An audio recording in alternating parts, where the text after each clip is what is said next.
This could be good for me.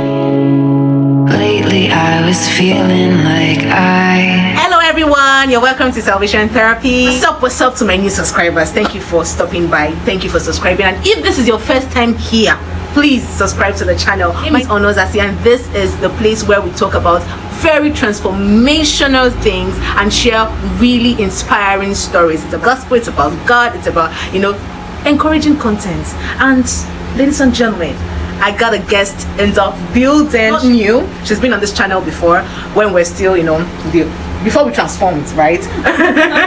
Okay, so my guest is here and I'll allow her to introduce herself. Hello everyone, my name is Busayo Adenmosun-Akintunde and I'm a fashion designer. Thank you. So today we're going to be talking about planning a wedding in Nigeria, in Africa. Right, if you're a Nigerian, you know that wedding is a lot of things, spiritually, financially, and everything, family, physically, and everything. So today we're good because she's been there, she's done it, and I felt like she's in the most appropriate position to come and share.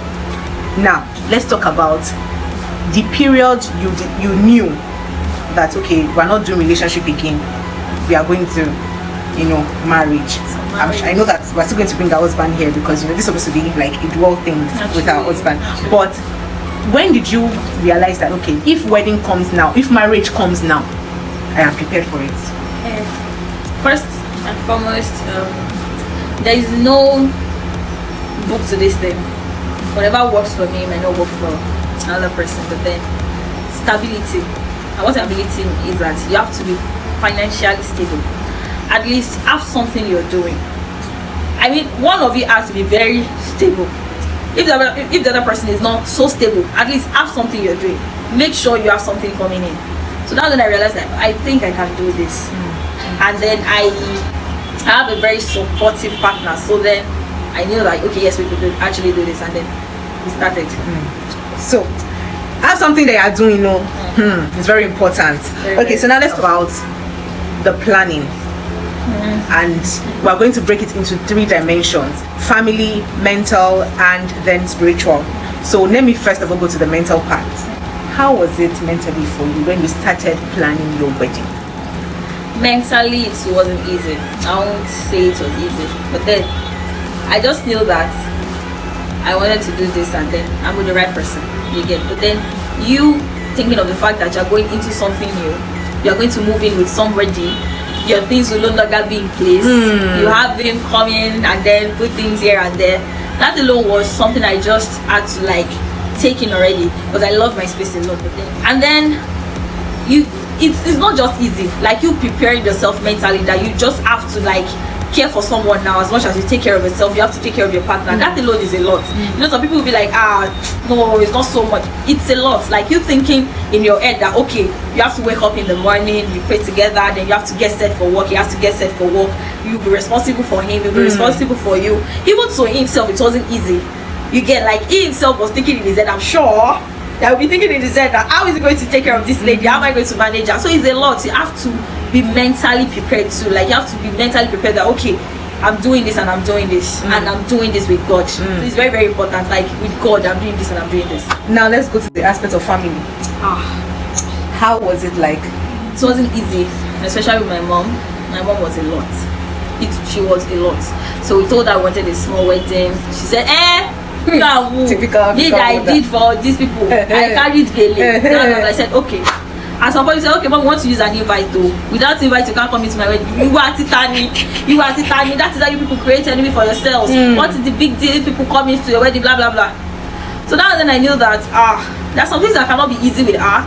And there are some things I could not do because it would be total waste of money. So I said, okay, how do you want me to go about this? She said, we are going to do it the old-fashioned way. We are going to have a proper wedding. At some point, she had to invite her husband from Lagos down to Abeokuta to speak with my husband. You are carrying a full package. You have to do right by her. If she doesn't talk, me, I will talk. I said, okay. So I had to go to God in prayers because it wasn't easy. My mom was not easy to handle. I knew that immediately that this was not ordinary because normally my mom is this kind of person that you can relate with on a normal good day. But then she was so difficult. She was very difficult. So I knew that okay, I need to take this to God. And then God took control. At some point then she came around. So you have to take it to God. For adventure, you are in this kind of mix. If you need our contact, of course, I'm going to put our social media handles right in the description box, and if you can also send me an email. If you need a contact, I'll email it to you so that you can really talk. So just in case you're in that mix, you don't know how you're going to handle your mom or handle your dad or something, the most important thing is you pray. But because someone has been there, should be able to like give you better guidelines on what to do and how to do it. Okay, so let's go to the spiritual aspect. So that spiritual aspect, immediately we picked that date. I lost appetite. Like I lost appetite to swimming. I could not take in anything. And I said, since I can't take in anything, let me just kick off. So I started fasting, I started praying, and to be honest, a lot of things will happen during preparation and everything. You just have to be spiritually alert. Like a lot of things, I'll sleep, I'll see some revelations. In fact, I got so many instructions on how to go by my day, on that day, how to go by it. I saw so many things already, so I knew how to handle that day. So you have to pray. I don't know how people would want to do such a thing and then you would ask God, because without God you literally cannot do anything, because that day is actually a very, very, very sensitive day.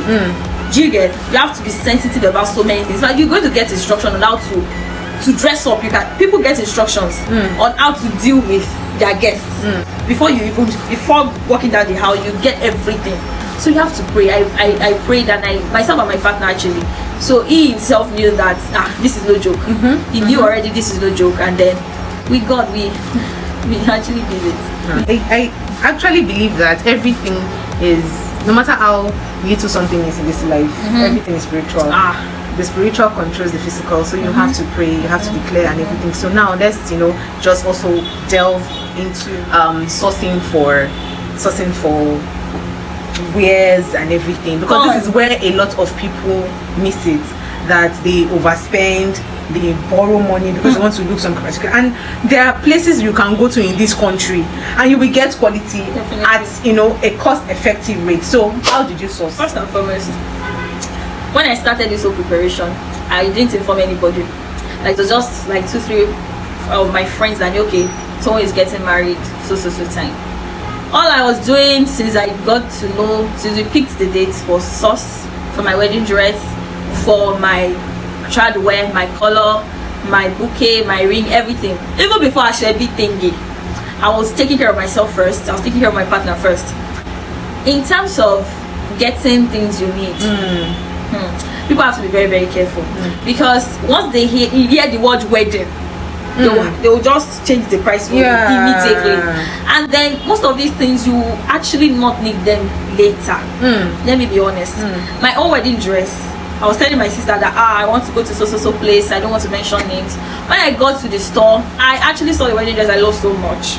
Are you following? I love so much. I saw the wedding dress and they called it for 450k. I said, okay, out of our budget, if I remove 450, how do I have left? I said, okay, no problem. So I said, okay, I called my sister. I said, see, they said 450. She said, have you gone to see what you want to? I said, yes, okay, let's enter Lagos. And I got to Lagos and I saw that same wedding dress. Lagos Island. That same Lagos Island, the market. That same wedding dress I saw for 450k. The wedding dress for 80,000 naira.